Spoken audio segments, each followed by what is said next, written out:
নমস্কার বন্ধুরা, do online easily YouTube চ্যানেলে সবাইকে স্বাগত জানাই। তো বন্ধুরা, আপনাদের জন্য একটি ছোট্ট আপডেট নিয়ে এসেছি। তো সেটি হলো, আজ মুখ্যমন্ত্রী নিজে ঘোষণা করলো যে কবে থেকে আবার দুয়ারে সরকার শুরু হবে। তো আজ সন্দেশখালীর যে সভা ছিল, সেই সভা থেকে মুখ্যমন্ত্রী এই খবরটি নিজে জানিয়েছেন। তিনি বলেন যে 26শে জানুয়ারির পর থেকে কিন্তু শুরু হবে আবার দুয়ারে সরকার ক্যাম্প, এবং চলবে সেটা ফেব্রুয়ারির ফার্স্ট উইক পর্যন্ত, এবং আপনারা সেখানে সমস্ত রকম প্রকল্পের আবেদনও জমা করতে পারবেন।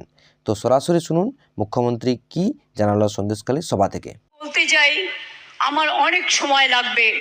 আপনারা সকাল থেকে এসেছেন, অনেকে না খেয়ে আছেন, পেটে খিদে জ্বালা, খিদে ডাক মারছে, তা সত্ত্বেও আপনারা অনেক কষ্ট করে এসেছেন। আমি এটুকু বলতে পারি, 26শে জানুয়ারি পর্যন্ত আমাদের গভর্নমেন্টের অনেক প্রোগ্রাম থাকে। 23শে জানুয়ারি নেতাজি সুভাষচন্দ্র বসুর জন্মদিন, 12ই জানুয়ারি স্বামী বিবেকানন্দের জন্মদিন, 14, 15, 16 গঙ্গাসাগরের মেলা চলবে।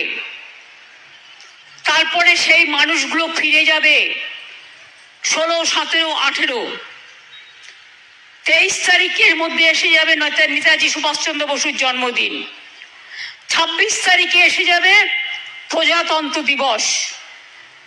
26 তারিখের পর একটা ডেট দেখে আমি চিফ সেক্রেটারিকে বলবো যে বিশেষ করে প্রত্যন্ত এলাকাগুলোতে যাদের যেতে অনেক সমস্যা হয়, তার কারণ নদী পেরিয়ে যেতে হয়, সেই সব জায়গায় আর একটা করে দুয়ারে সরকার করবার জন্য, বিশেষ করে যারা কাস্ট সার্টিফিকেট এখনো পাননি, যারা লক্ষ্মীর ভাণ্ডারে এখনো নাম লেখাতে পারেননি, যারা স্বাস্থ্য সাথীতে এখনো নাম লেখাতে পারেননি, যারা পাট্টা পেতে পারেন কিন্তু পাট্টা পাননি, তাদের এই সমস্ত মানুষরা যাতে তাদের সময় মতো সুযোগগুলো পায়, তার জন্য এই কাজগুলো করবার জন্য আমি মনে করি জানুয়ারির লাস্ট উইক থেকে ফেব্রুয়ারির ফার্স্ট উইক পর্যন্ত চলবে এটা।